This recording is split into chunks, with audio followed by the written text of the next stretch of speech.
இரக்க சுபாவம் நமக்குள்ள இருக்கணும். சிலர் பாருங்க கடின இருதயமா இருப்பாங்க, சொந்த வீட்டாருக்கே இரக்கம் காட்ட மாட்டாங்க. வீட்டிலேயே கடின இருதயத்தோட நடந்து பேசுவது, அடுத்தவங்களை அப்படியே அடிமைத்தனத்தில பயத்தில வைத்திருப்பது, அப்படின்னு ஒரு இரக்க சுபாவம் நமக்குள்ள இருக்கணும். அதே மாதிரி வெளியில போகும்போது தர்மம் எடுக்கிற மக்களை பார்ப்போம், கஷ்டப்படுகிற மக்களை பார்ப்போம், அவங்களுக்கு இறங்கி நம்ம உதவி செய்யணும். ஏன் ஆண்டவர் இரக்கத்தை எதிர்பார்க்கிறார்? நீங்க இரக்க குணமா இருந்தா மற்றவங்களுக்கு உதவி செய்வீங்க. இயேசு கிறிஸ்து பாருங்களேன், இரக்க சுபாவம் உள்ளவர். அவர் பிச்சை எடுக்கிற மனிதன் கூப்பிட்ட போது கூட இறங்கி அவனுக்கு அற்புத சுகம் கொடுத்தார்.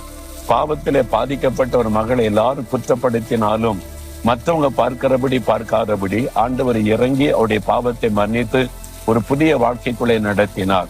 இதைத்தான் இயேசுவிலே பார்க்கிறோம். நாமும் யாரையும் அற்பமா நினைத்து விடாதபடி அவங்களுக்கு இறங்கி நம்ம உதவி செய்ய வேண்டும். அதுதான் நம்முடைய சுபாவமா இருக்கணும். என்னால் நம்முடைய பிதா இயேசு கிறிஸ்து அவர் இரக்க குணமுள்ள தேவன். அவரை போல நாமும் இரக்கம் உள்ளவர்களா இருக்க வேண்டியது அவசியம். சிலர் சொல்லுவாங்க, தர்மெல்லாம் போடாருங்க, பிச்சை எடுத்து பிழைக்கிறாங்க, வேலை செய்யலாம்ல அப்படின்னு சொல்லிட்டு. நம்மளால வேலை கொடுக்க முடியுமா எல்லாருக்கும்? அது மாத்திரம் இல்லை, அவனுடைய பின்னணி என்னன்னு நமக்கு தெரியாது. சிலர் ஏமாற்றி பிச்சை எடுப்பாங்க. நல்லா இருந்து கொண்டே தங்களுடைய சரீரம் பாதிக்கப்பட்டதை போல ஏமாற்றி பிச்சை எடுக்கிறவங்களும் இருக்கிறாங்க. உண்மையா பாதிக்கப்பட்டு கைவிடப்பட்ட நிலைமையில உதவி செய்ய யாரும் இல்லாம சாப்பாட்டுக்கே வழி இல்லாம இருக்கிறவங்களும் இருக்காங்க. இது எப்படி கண்டுபிடிப்பீங்க? நம்ம போகிற வழியில அதெல்லாம் ஆராய்ச்சி பண்ணி கொண்டு இருக்க முடியாது.